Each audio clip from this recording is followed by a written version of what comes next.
Hola a todos, muy buenas tardes. Gracias por venir aquí a la hora de la siesta, que siempre es un poco difícil, pero bueno, se agradece que la gente se ha ido a tomar el sol un poco. Y vamos a hacer esta mesa, que es una mesa que titulamos Optimizando la eficiencia de un programa de ablación de FA del ingreso al alta. Seguro que todos tenemos muchas preguntas para hacer a este grupo de expertos que hemos seleccionado. Voy a tener el placer de moderar esta mesa con el doctor Néstor López Cabanillas, que es el presidente de la Asociación Latinoamericana del Ritmo Cardíaco y que ha venido de Argentina para compartir el congreso con nosotros. Bienvenido. Y después en el panel de expertos pues tenemos a grandes expertos como son el doctor Ángel Ferrero, que es de Valencia. Tenemos al doctor Ernesto Díaz Infante, que viene de Sevilla.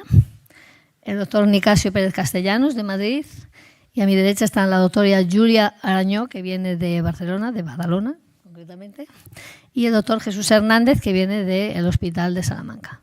Entonces, un poco el planteamiento de este encuentro con expertos es comentar, ¿no?, qué aspectos nos preocupan de cómo hacemos un programa de ablación de fibrilación auricular en nuestro entorno, en nuestro hospital. Seguro que cada hospital tiene sus particularidades, ¿no? Y se trata de que sea una reunión participativa, o sea, que por favor, todas las preguntas, todo lo que os surja, ellos van a contestar y así compartimos todos la experiencia de todos, es muy importante. Entonces, claro, la fibrilación auricular ahora es la ablación estrella, ¿no? La arritmia estrella en los laboratorios de electrofisiología. Ahora es lo que más hacemos. Si os revisáis el registro de ablación de fibrilación de registro de ablaciones de la sociedad de nuestra asociación, de la Sociedad Española de Cardiología, la ablación de fibrilación auricular representa la mayor cantidad de ablaciones que hacemos en todos los laboratorios españoles, y esta es la tónica un poco también a nivel europeo y a nivel mundial, ¿no? Y nosotros que ahora tenemos nuevas fuentes de energía, etcétera, etcétera, pues el año pasado, o en el registro del 24, hicimos como 5.000 ablaciones más que el año anterior, ¿no? Esto con la tecnología que nos ha mejorado, pues hacer los procedimientos en menos tiempo y poder tener una mayor agilidad en el laboratorio. Esto es un tema importante que es, yo creo, lo que vamos a tratar aquí. Entonces, yo, para empezar por el principio, digamos, cuando vosotros seleccionáis un paciente para ablación de fibrilación auricular, ¿cuál es seguramente el porcentaje de ablación que hacéis más? Son las indicaciones más, son paroxísticas o persistentes. ¿Se ha igualado un poco el porcentaje? ¿Cómo preparáis al paciente para una ablación? Por ejemplo, ¿hacéis estudio anatómico previo? ¿Quién quiere empezar? A ver, Ernesto. Bueno, el máximo porcentaje que hacemos actualmente en nuestro centro sigue siendo la fibrilación auricular paroxística. Puede estar en un 65-35 aproximadamente. En cuanto a preparación previa, bueno, al principio cuando empezamos el programa de FA siempre hacíamos un angiotac. Al final las listas de espera de nuestros hospitales son eternas y tardaba yo menos tiempo en programar la ablación de FA de que le hicieran el angiotac, lo cual era un factor limitante. Ayudaba, sí, pero bueno, al final cuando ya tienes más mano prescindimos del angiotac y en la actualidad no lo hacemos. Pruebas de imagen antes, sí hacemos la ecografía transesofágica en las 24 horas previas, independientemente del CHAFAS del paciente e independientemente de que esté anticoagulado. Siempre por sistema lo realizamos para confirmar que no haya trombo. Y si la anatomía una vez dentro nos plantea problemas, porque nos parece que nos está faltando alguna rama o tenemos dudas de si es un trombo, pues muchas veces lo que hacemos es una venografía directa. Sí, bueno, buenos días a todos. Nosotros la verdad es que unas cifras muy parecidas a las que ha comentado Ernesto. Yo diría que en nuestra casuística el 60% de los pacientes son paroxísticos. Como parte del estudio previo les hacemos a casi todos un transesofágico. Sí que es verdad que si el paciente tiene un CHADVAS 0, y el paciente no está en fibrilación auricular, típicas paroxísticas muy de patrón focal, igual lo omitimos. Sinceramente creo de todas maneras que hacemos más transesofágicos de los que realmente a lo mejor se podrían hacer, ¿no? Pero bueno, así lo tenemos, digamos, protocolizado. Todas las ablaciones de fibrilación auricular las hacemos con anestesia general. Entonces, tenemos anestesista en las salas, entonces hacen estudio preoperatorio y también pedimos una prueba de imagen. Nos pasa algo parecido a lo que comentaba Ernesto, que la misma lista de espera de imagen, paradójicamente, de preoperatorios, que los anestesistas siguen un poco con su protocolo fijo de ver a los pacientes previamente en consulta, pues a veces puede ser más difícil o hay más lista de espera de eso que para la propia ablación. Bueno, la técnica de imagen, TAC, nosotros durante mucho tiempo hemos visto el TAC del paciente para ver qué técnica creemos que puede ser más adecuada. Pensamos que no es lo mismo un patrón típico de 4 venas pulmonares a variantes anatómicas de cara a enfocar el procedimiento. También es verdad que bueno, igual luego se puede comentar que con las nuevas técnicas de electroporación esto puede ser, digamos, menos igual necesario o puede tener menos sentido, ¿no? Y bueno, con respecto a la preparación previa, pues yo creo que eso es todo, ¿no? Lo que hacemos. Sí. Ángel, ¿quieres? Sí, a ver, yo coincido en prácticamente todo con lo que han dicho ellos.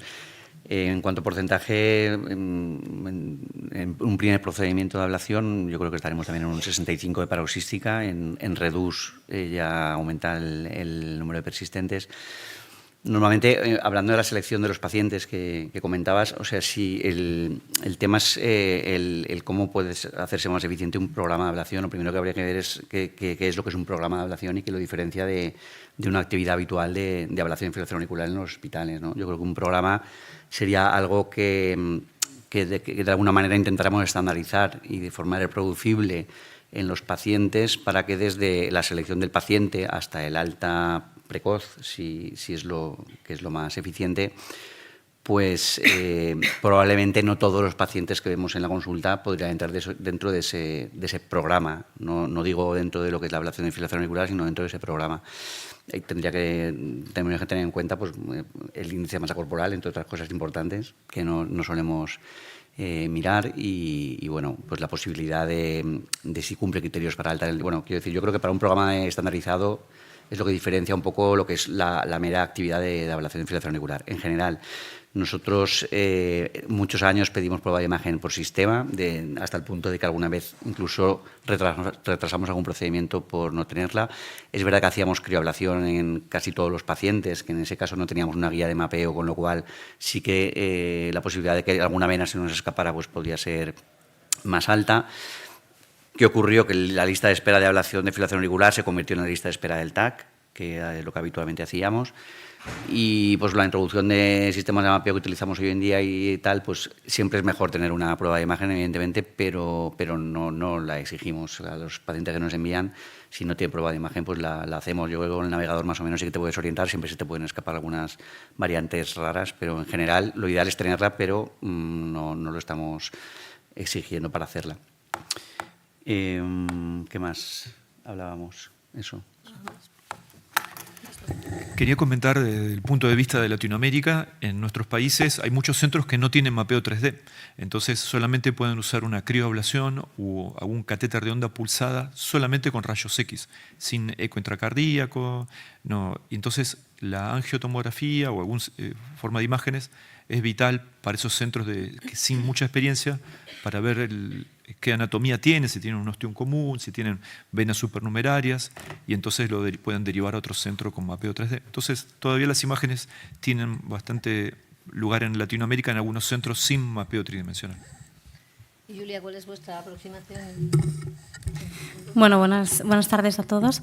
Pues siguiendo un poco con lo que se comentaba, que estoy de acuerdo en todo lo que ya habéis dicho, Yo creo que la mayor parte de pacientes, ¿no?, en cuanto a porcentajes, sigue siendo pacientes con FA paroxística, pero sí que es verdad, me da la sensación que la fibrilación auricular persistente también cada vez está ganando más peso, ¿no?, porque empezamos a tratar pacientes pues, que no son unos candidatos tan buenos por ablación, pero que igualmente la evidencia dice, ¿no?, que un control de ritmo les va mejor. Entonces yo creo que ahora mismo nos atrevemos más con pacientes de este tipo, que son peores candidatos, y que por esto el porcentaje de fibrilación auricular persistente poco a poco también se va incrementando.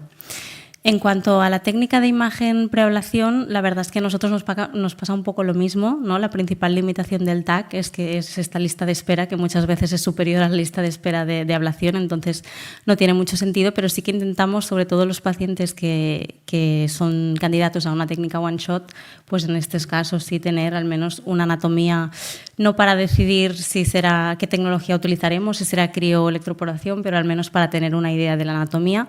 Lo que no hacemos es fusión con el TAC, que esto sí que me gustaría preguntaros si en los casos en que hacéis TAC lo utilizáis luego en el procedimiento con la fusión o no. Y bueno, un poquito esto, nosotros también los procedimientos los hacemos con anestesia general y por lo tanto siempre tenemos una ecografía transesofágica durante el procedimiento que descarta trombo y que de hecho pues guía la punción transeptal. Y hemos empezado también a implementar el programa de alta precoz, que supongo que ya luego comentaremos con más detalle. Sí, bueno, buenas tardes.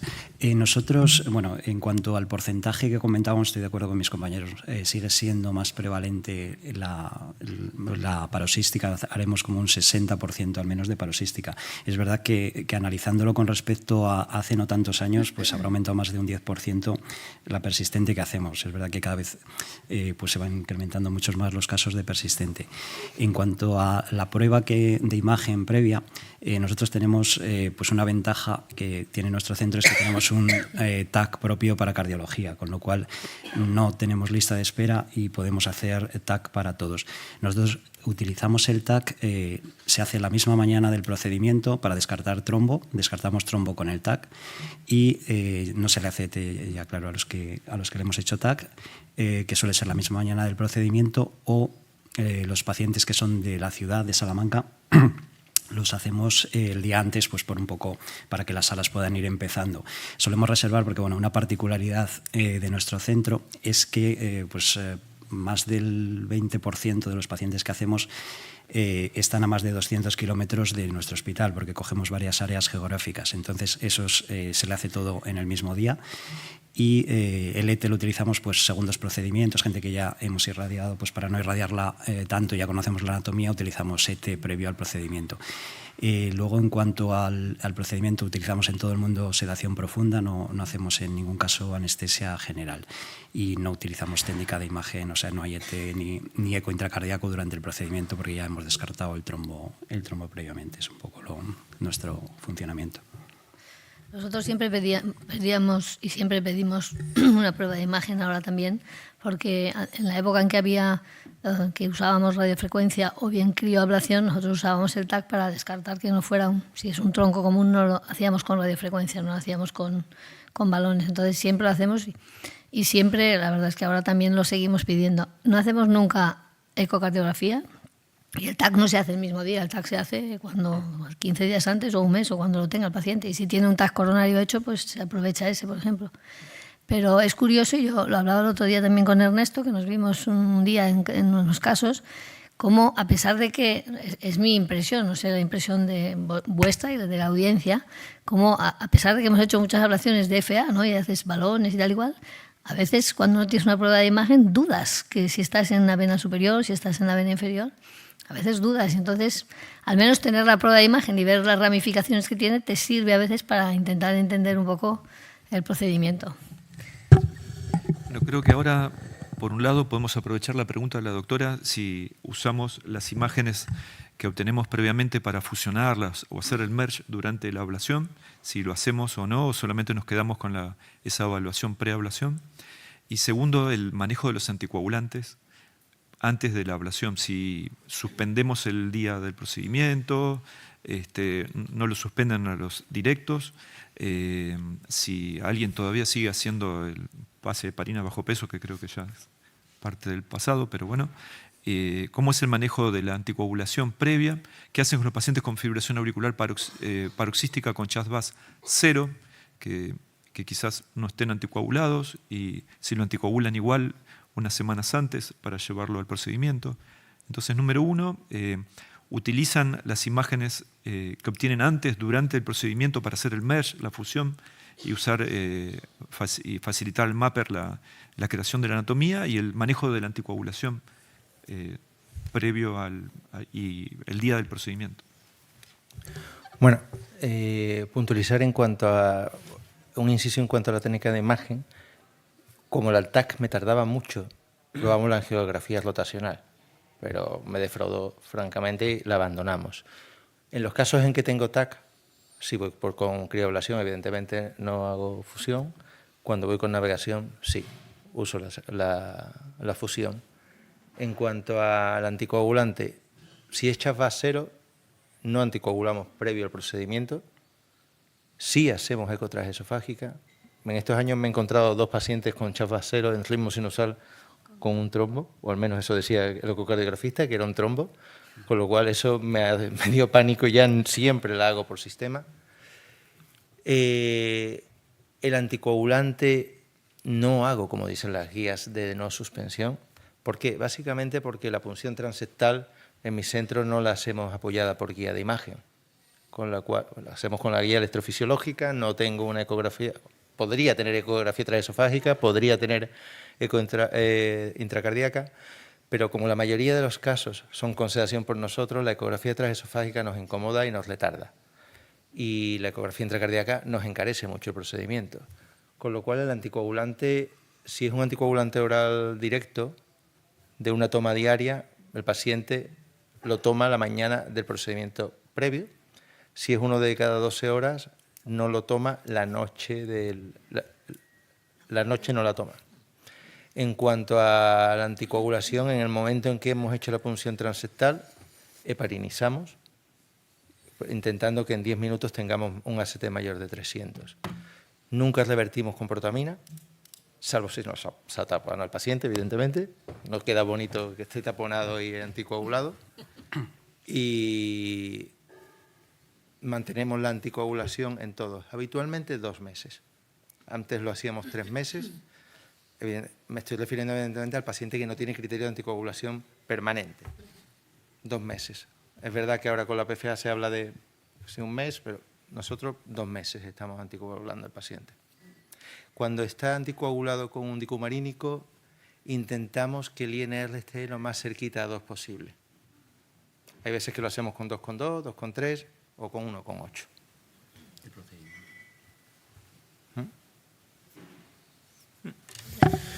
Bueno, nosotros con respecto a la prueba de imagen, si integramos o no, integramos en una minoría de los casos, a lo mejor anatomías muy complejas, etcétera. Sin embargo, pensamos que la prueba de imagen es importante para mí. Lo más importante es para ver qué anatomía te tienes que esperar en el procedimiento.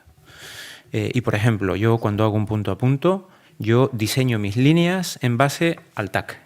Entonces ya sé cómo se ramifica una inferior derecha, ya sé qué espacio tengo entre la inferior derecha y en la superior izquierda y la superior derecha, pues para ver si una línea puede ser estable a ese nivel. Es decir, yo ya me programo las líneas que voy a hacer en un punto a punto viendo el TAC. Luego no lo sincronizo, pero eso es importante. Y luego también, como decía, para seleccionar la energía que voy a utilizar, ¿no? Ahora yo creo que es menos importante, yo creo que la electroporación es más versátil, pero yo siempre fui uno de los defensores de que no es lo mismo, lo puedes hacer, pero no es lo mismo una crioablación con 4 venas independientes, todas aproximadamente de un diámetro similar, etcétera, no tienen nada que ver con una crioablación, con un tronco común, en fin, etcétera, ¿no? Entonces esto para mí son las principales ventajas de la técnica de imagen previa.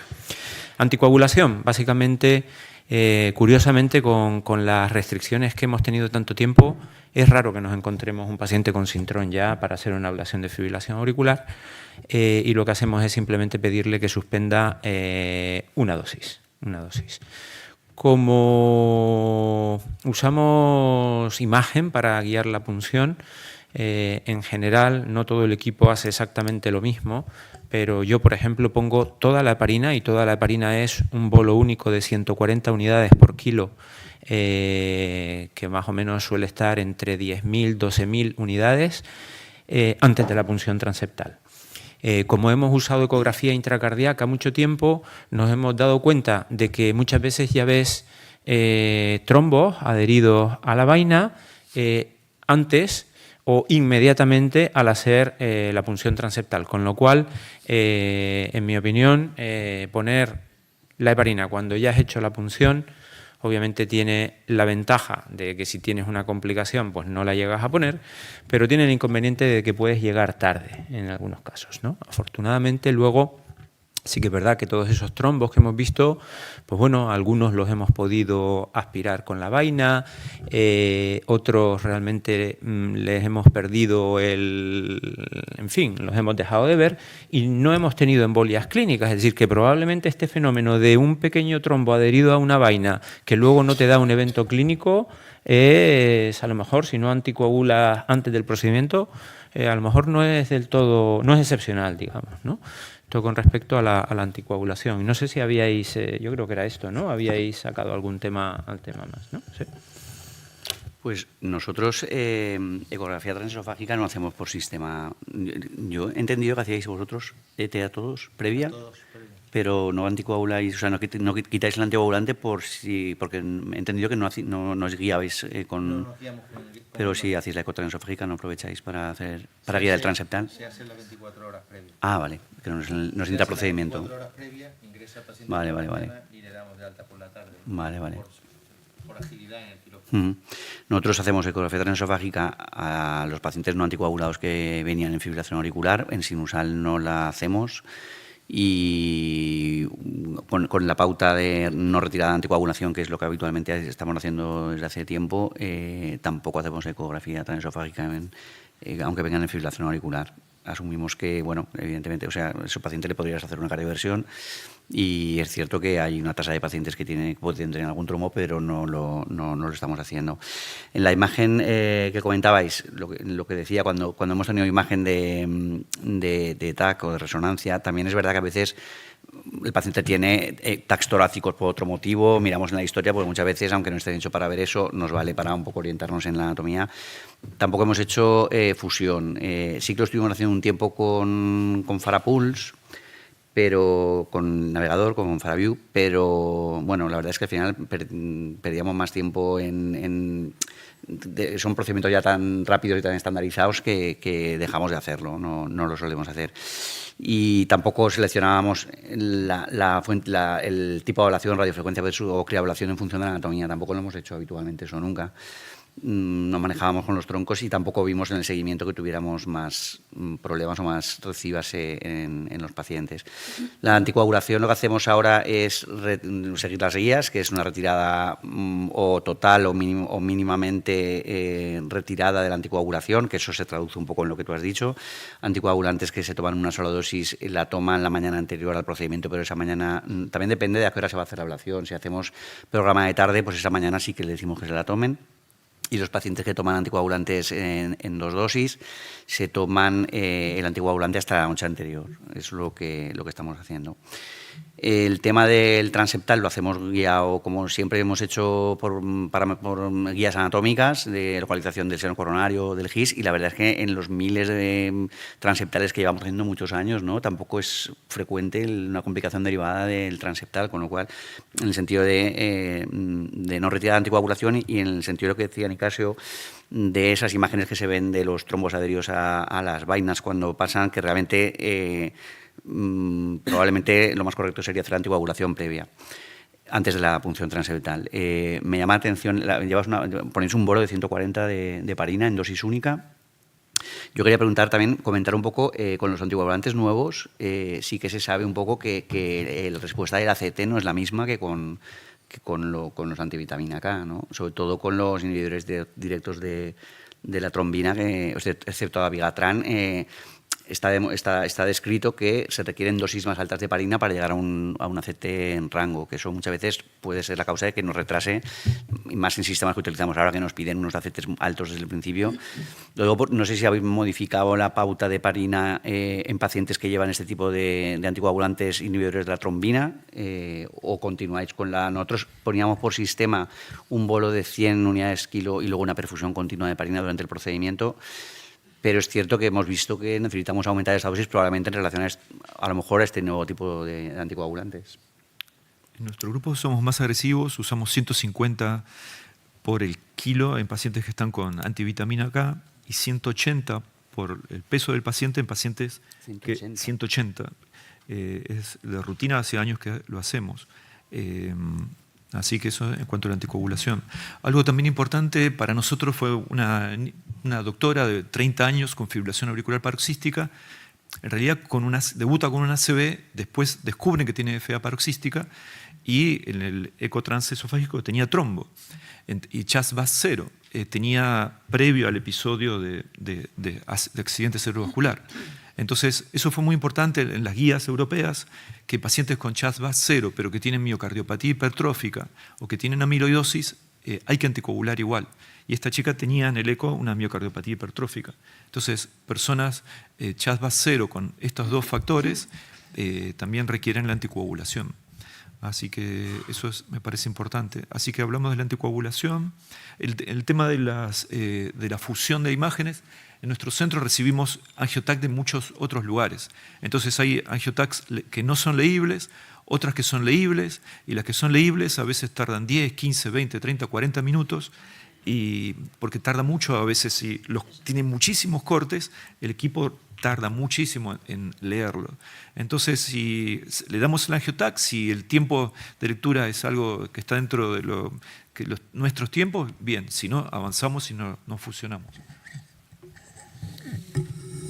Bueno, yo empiezo por el tema de la anticoagulación. Nosotros lo hacemos sin interrumpir la anticoagulación. De hecho, la gran mayoría de nuestros pacientes van con anticoagulantes directos y si la posología es cada 12 horas, la mañana de la ablación también toman el anticoagulante. Sí que es verdad, como decía, que es el procedimiento con anestesia general y por lo tanto tenemos la suerte de tener la ecografía transesofágica y de hacer la punción transeptal con ecografía, ¿no?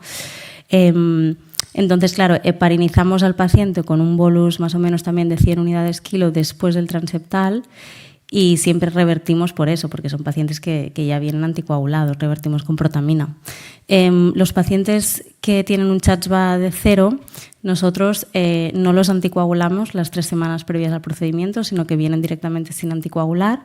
Hacemos obviamente el ETE para asegurarnos que no hay trombo y posterior a la ablación sí que ya empezamos un ACOT pues un par de meses postablación. Esto en cuanto a la anticoagulación. Y bueno, el TAC es un poco lo que ya he comentado, que nosotros pues tenemos bastante lista de espera en el TAC, entonces nos llegan pocos pacientes en general con el TAC, sí que nos sirve pues esto, ¿no? Para tener una idea de qué caso vas a encontrarte, de la anatomía, pero en ningún caso esto nos hace decidir la tecnología que utilizaremos. Y tampoco, en caso de que hagamos radiofrecuencia o navegador, no hacemos fusión, la verdad, habitualmente, a no ser que sea una anatomía muy pues con una variante claramente, ¿no? Pues con una rama superior o alguna cosa pues que se salga de la normalidad, que entonces sí, que en este caso pues lo haríamos con navegador y con fusión. Nosotros, en cuanto a la fusión, por seguir con ello, no la utilizamos prácticamente en ningún caso, porque bueno, tampoco nos parece que nos aporte demasiado en el procedimiento. En cuanto a cambiar el tipo de técnica a utilizar según la anatomía, sí que lo hacemos alguna vez, pues sobre todo más con la crio, pues eso, que algún paciente que esté programado para la crio y que ve esa anatomía que no sea anatomía muy normal, ahora además que con la PFA, que es un poco más versátil para eso y es rápido de preparar, no tienes que depender del navegador, de que esté el técnico y demás, pues sí que lo hacemos a veces, el modificarlo según la anatomía. También me parece interesante, el que creo que lo ha comentado alguien, el conocer la anatomía, sobre todo en las técnicas de OneShoot cuando no utilizamos navegador, porque bueno, si al final utilizas pues algún sistema con el FaraView, etcétera, pues probablemente es parecido a si haces un punto a punto, pero cuando no utilizas navegador, pues aparte que te puedas dejar venas, a veces venas pequeñas. Nosotros sí que hemos cambiado la forma de hacer las aplicaciones, además ahora también salen herramientas de contacto con la PFA y tal, y sí que estamos, probablemente aplicaciones que estamos dando ahora no las hacíamos antes, porque sí que a nivel de las calinas en venas muy separadas o en la zona del suelo de las inferiores, antes lo hacías un poco a ojo y ahora te das cuenta de que probablemente te estabas dejando zonas, ¿eh? Tenemos un público que se ha despertado. Nada, era por un comentario que se ha hecho respecto al coste por procedimiento, dependiendo si es del ámbito público o del ámbito privado. Claro, el coste por procedimiento es el coste por procedimiento. Claramente el número de procedimientos está aumentando. Todos estamos buscando cómo rentabilizar al máximo, pero también está aumentando el coste por procedimiento. Entonces, claro, lo vemos exactamente igual. La pregunta también es para la mesa, es decir, ¿habéis modificado cosas para bajar el coste por procedimiento? Y habéis cambiado cosas, porque estáis comentando cosas, pero parece que estáis hablando de cómo se hacía antes, pequeñas variaciones. ¿Habéis cambiado mucho para rentabilizar el coste por procedimiento, aumentar, hacer 3 o 4 ablaciones en una mañana en vuestras unidades? Bueno, yo por empezar, sí. Yo, pues para conseguir, por ejemplo, que mi servicio de suministros me haya autorizado a utilizar determinadas tecnologías de electroporación que son más caras que lo que yo tenía antes, pues sí, les he propuesto, por ejemplo, pues no usar ecografía intracardíaca de forma rutinaria y entonces pues ya lo puedes utilizar como herramienta de rescate ante el transeptal difícil, etcétera. Y algún otro ajuste menor. Comentábamos esta mañana de forma informal de pasillo, muchas veces cuando tienes el procedimiento muy bien gestionado basalmente o lo tenías muy bien gestionado basalmente en cuanto a costes, paradójicamente te penaliza ahora cuando necesitas introducir un procedimiento más caro, porque no tienes de dónde recortar, mientras que si a lo mejor tu procedimiento ya de por sí pues era un poquito más caro, pues sí que te puedes renunciar a cosas, ¿no? Es un poco pues que muchas veces no se compensa adecuadamente, muchas veces tu buena gestión se compensa con dificultades a veces, más que por, ¿no? Realmente es una realidad. Si ya intentabas gastar poco antes, ahora que llega la tecnología más cara, es que no tienes de dónde quitar. Con lo cual tienes que asumir que va a costar más el procedimiento. Sí. Y entonces, aparte de lo de renunciar al eco intracardíaco, pues hemos introducido tecnologías menos vanguardistas, pero más económicas para hacer un procedimiento de ablación de fibrilación auricular. Y bueno, y hemos introducido para una parte de procedimientos catéteres reprocesados, por ejemplo. Y globalmente, pues reprocesados no significa reesterilizados, ¿no? Es decir, ¿me entendéis? Entonces, pues globalmente, pues con eso pues he conseguido que me autorizaran pues todas las tecnologías nuevas, ¿no? Para ablación de fibrilación auricular. Al final, realmente, si eres honesto, aumentas el gasto, porque no haces tanto procedimiento con tecnología básica como para compensar. Pero de cara a imagen y estrategia, a mí por lo menos me ha funcionado. Creo que ya podemos pasar a la fibrilación auricular persistente. Por ejemplo, un paciente con 3-4 años de fibrilación auricular, ¿qué energía prefieren y que van más allá de las venas pulmonares? Pared posterior, orejuela, líneas, hacen también una línea en el istmo cabo-tricuspidio, alcoholización de la vena de Marshall. ¿Qué piensan de eso? Yo, francamente, en el primer procedimiento, bueno, si es una FA de 3-4 años, es excepcional que lo meta. No suelo meter una FA de 3-4 años. Si es una FA de 1 o 2 años con una aurícula decente, sí. Y en el primer procedimiento voy solo a las venas, asumiendo que voy a tener más recurrencias, pero voy solo a las venas. En el segundo procedimiento voy a por todo. Pero en el primero me restringo las venas pulmonares. Nosotros, en un primer procedimiento de fibrilación auricular persistente, vemos lo que hay. De eso nos ayuda, me preguntabas antes si hacemos todos los casos navegados. Pues evidentemente cuando haces una fibrilación auricular persistente, en este caso navegada, pues tienes información, tienes un feedback que no tienes cuando lo haces con guía radioscópica. Entonces, un paciente dependiendo del tiempo que lleva de evolución, dependiendo de cómo veas la pared posterior, en este caso, que si vemos una pared posterior sana y una aurícula sana dentro de lo que podemos detectar, hacemos ablación de venas pulmonares. Pero claro, si te encuentras un paciente con una aurícula enferma, con una pared posterior heterogénea, pues hacemos la pared posterior. En principio la pared posterior, no hacemos ismos si no se desencadenan flúteres. La falta de evidencia del abordaje de otros sustratos de infiltración auricular persistente, que tener en cuenta que se ha hecho con estudios con radiofrecuencia. Y la durabilidad de las lesiones, el aislamiento de la pared posterior con radiofrecuencia, pues se ha visto luego pues, que no es muy duradera. Yo creo que la PFA, que no busca un aislamiento de la pared posterior, sino busca una ablación de la pared posterior, es decir, que no depende de que se reconecte o no, porque las inserciones epicárdicas, los focos que haya en pared posterior, los has ablacionado también. Pues habría que repetir, probablemente habrá que ver si eso cambia el pronóstico de los pacientes, que eso está por ver, ¿no?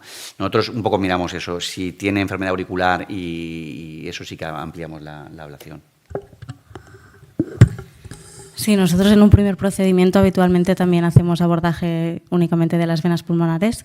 Sí que es verdad que durante un tiempo, por la evidencia, de la poca evidencia que hay en otros sustratos desde la alcoholización de la vena de Marshall en la FA persistente, entonces sí que pacientes que era FA persistente de más de un año, que preveías que pues, probablemente el porcentaje de éxito ya es más bajo, pues sí que estuvimos en un primer procedimiento haciendo la alcoholización. Lo que pasa que también es lo que comentas, ¿no? Que a veces cuesta en una aurícula que es sana, pues la alcoholización de vena de Marshall normalmente va seguido de un ismo midral lateral, que muchas veces para bloquearlo pues necesita también aplicaciones epicárdicas desde ser coronario y al final pues le acabas haciendo un set de lesiones a una aurícula sana.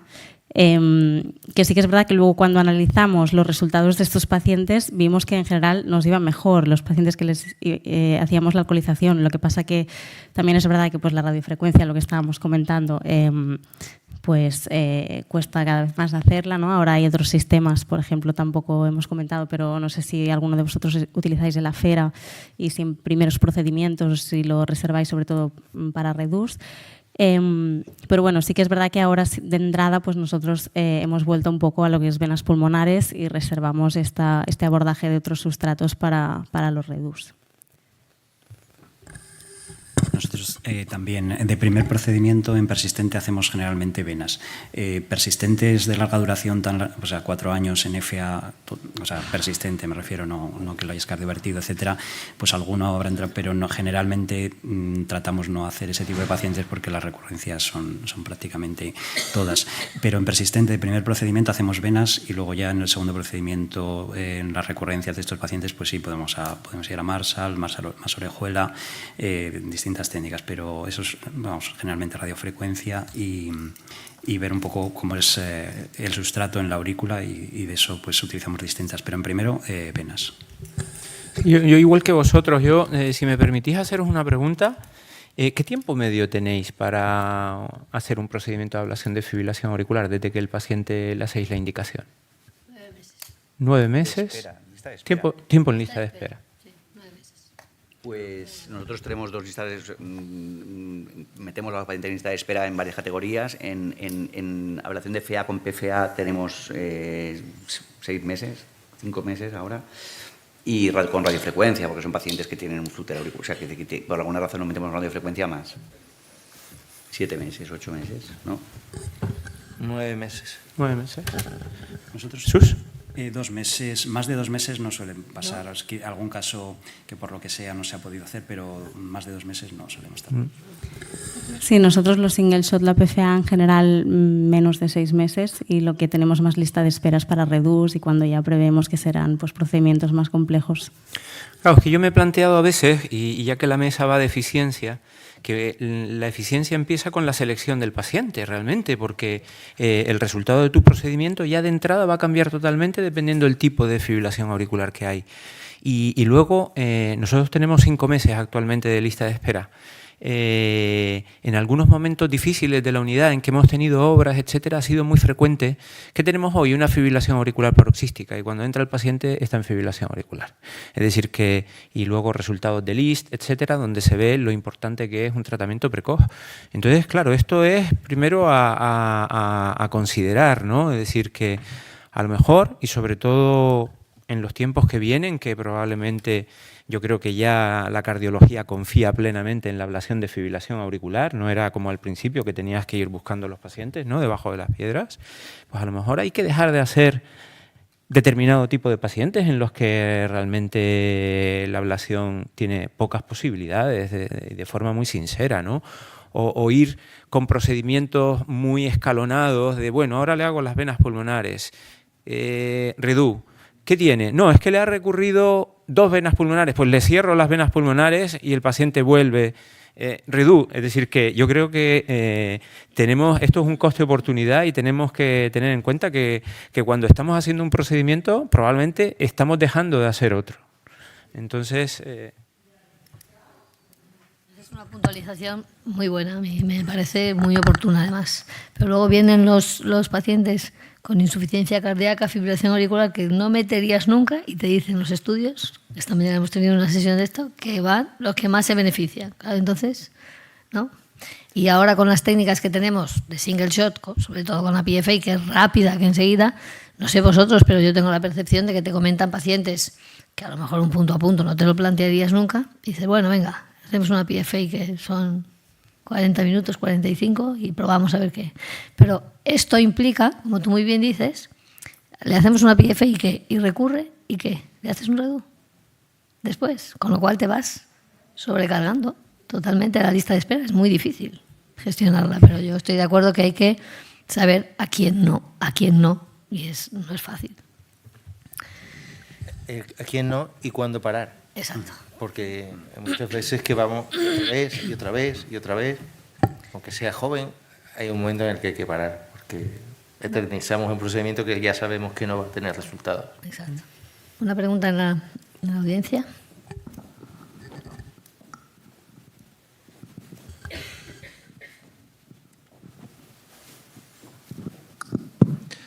En general a la mesa me gustaría saber la opinión de cómo enfocáis las recurrencias de FA en función del tiempo en el que se produce esa recurrencia, porque habéis dicho, un problema es que hacemos mucho primer procedimiento y entonces, claro, evidentemente aumentan el número en términos absolutos de recurrencia pues unos meses después de hacer ese primer procedimiento, y yo creo que todos pues esos pacientes los metemos.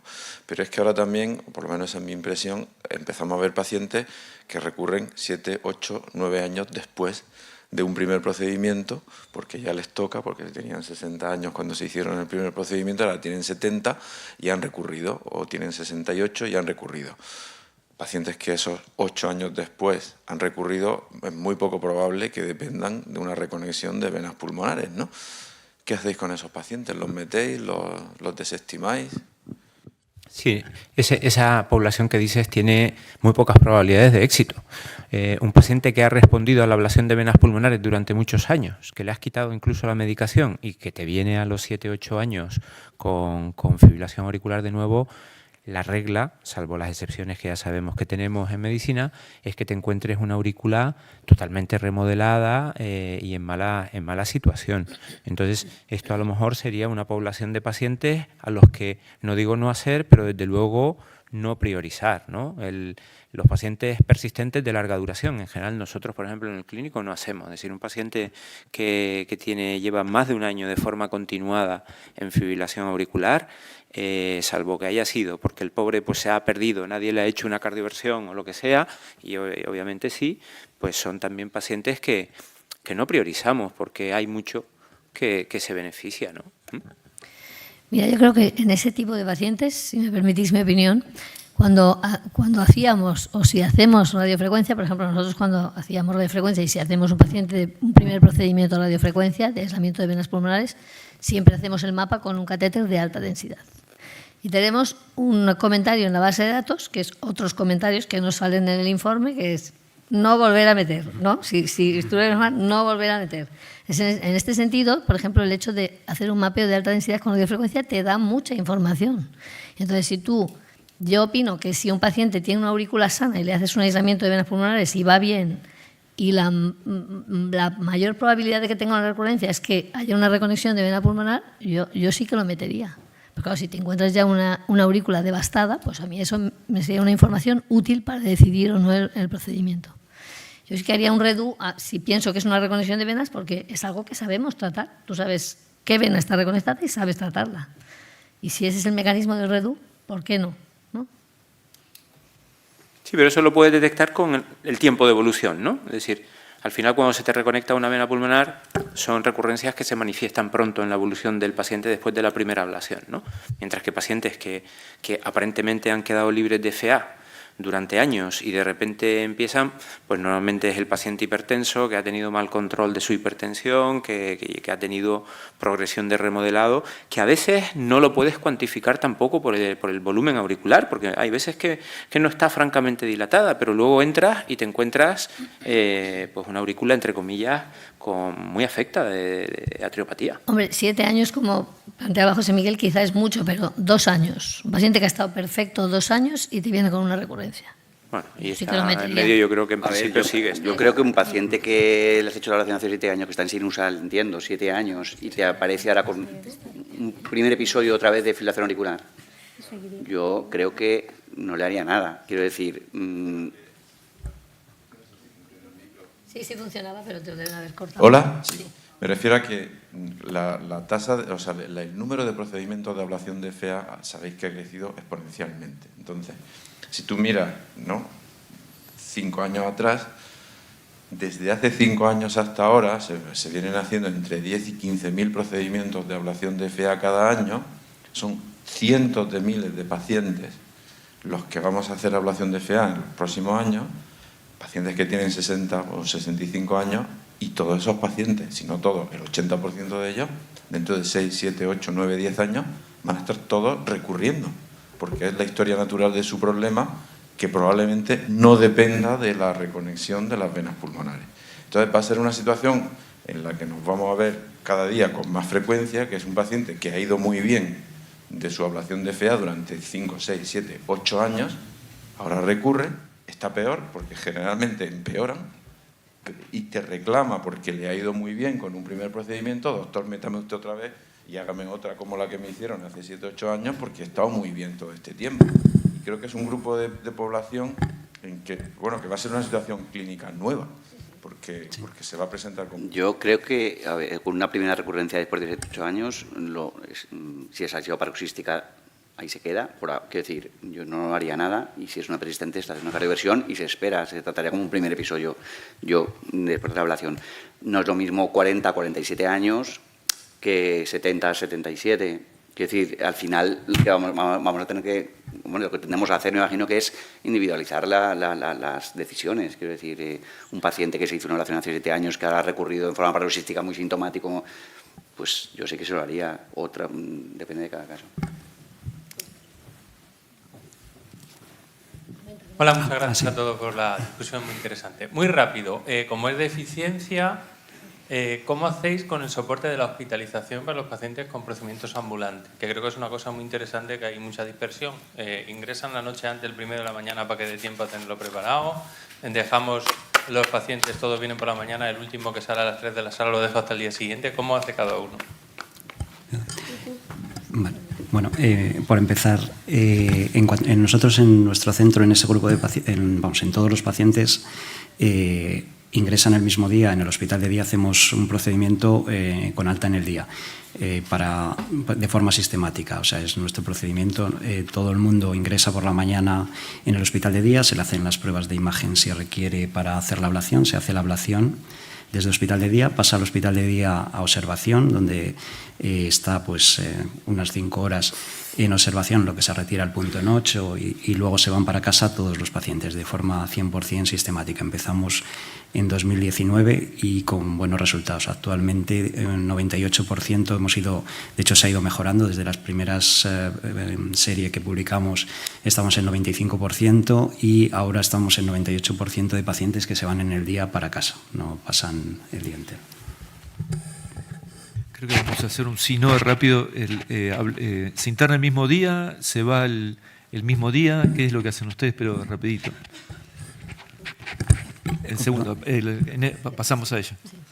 Nosotros hacemos alta en el mismo día, es decir, que el paciente ingresa por la mañana y se va por la tarde. Procedimientos que se hacen en horario de mañana. Normalmente es técnica one shot. Y los únicos criterios así de exclusión para no entrar en este programa, digamos, de alta precoz son pacientes que tienen disfunción ventricular severa, pacientes con una neumopatía o severa que requieran más monitorización respiratoria, obesidad con IMC de más de 35 y en general pacientes que viven lejos del hospital, que están a más de 30 minutos y que no pueden garantizar que las primeras 24 horas estarán acompañados. Pero estos son los criterios de exclusión. Si no, intentamos hacer el alta precoz. ¿Se van el mismo día? ¿Cómo es el tema en los centros de ustedes? Nosotros, si se hace por la mañana el procedimiento, ahora se van el mismo día. Si lo hacemos en programa de tarde, se van al día siguiente. Vienen de casa el día de la ablación e ingresan y se quedan una noche. Vienen a casa el día de la ablación, vienen de casa. Se van a casa en el mismo día de la ablación. Una cosa de lo que creo que nos ha permitido mejorar mucho el que se vaya en el mismo día es evitar las complicaciones vasculares. Antes siempre pinchábamos de forma no ecoguiada, hoy en día pinchamos ecoguiado y eso ha reducido bastante la tasa de hematomas, que era algo que muchas veces nos retardaba el alta. Los que no dejamos ir en el mismo día son los que tienen disfunción sistólica severa o los que viven muy lejos del hospital. Bueno, muy bien, yo creo que hemos llegado a las 4:30. Teníamos el miedo de que no íbamos a dar de alta al paciente, pero ya se ha ido a su casa. O sea que ha estado muy interesante la discusión porque son diferentes formas que funcionan, ¿no? Cada uno en su centro, pero ha sido muy enriquecedora. Gracias a todos por la discusión y nada, a continuar el congreso.